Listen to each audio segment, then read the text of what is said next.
हाय लोगोफोर दिनैसो बिराद गोबावनि उनाव ब्लग मोनसे लानानै फैलायबाय ओमफ्रायो नायनानै मोजां मोनोब्लाथाय लाइक कमेन्ट खालामबानो जाबाय आरो ओमफ्राय सोरबाफोर आंनि चेनेलाव गोदानब्लाथाय अननानै साबस्क्राइब खालामना गालांदो ओमफ्राय दिनैनि भिडिअआ जागोन आं दायो बारियाव थांनो नागिरदों न' बानायबाय थादों जोंहा बेयावनो आं इटा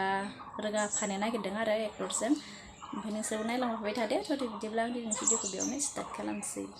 एक्टराबो दासो थांदो बारियाव फिसाजोखौ स्कुलाव दोनहैग्रोबाय बिनि उनाव दायो बियो बारियाव दंहैयो आरो आं दायो देखायलांगोन नायलांबाय थाबानो जाबाय दे लोगोफोर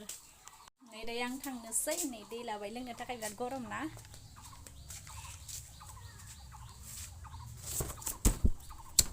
नै लोगोफोर मिनिथारसिगोन ससेल'सै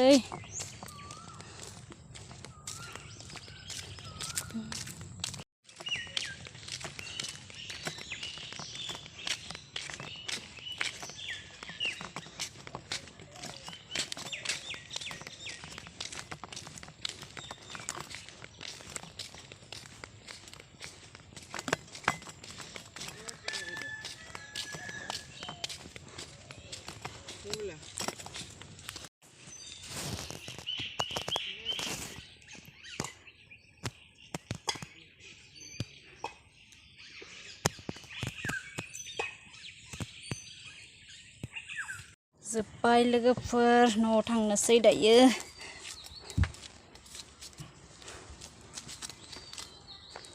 नै रोगाजोब्बाय जोङो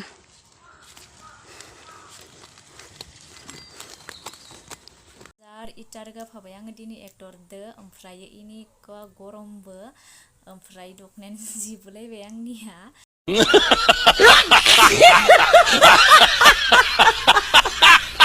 आङो मोजां देखायस्लाबबाय थानो हायासै आरो आंनिखौथ' आं देखायनायानो जाखायासै मबाइल हमना होनोबो रावबो मानसिबो गैया नालाय ओमफ्रायो एक्टरनिखौल' आङो ससे देखायनाय जाबाय आरो नै बिराद मेंबाय ओमफ्रायो दायो दुगैखांबाय दायो आं दसे रेस्ट लानोसै ओमफ्राय आं दिनैनि भिडिअखौ बेयावनो दोनथ'बाय नेक्स्ट भिडिअआव लोगो मोनफिनसिगोन दे बाय बाय फिसाजोआबो स्कुलनिफ्राय सफैबाय आरो नै दायो मेंनानै उन्दुबाय बेबो दसे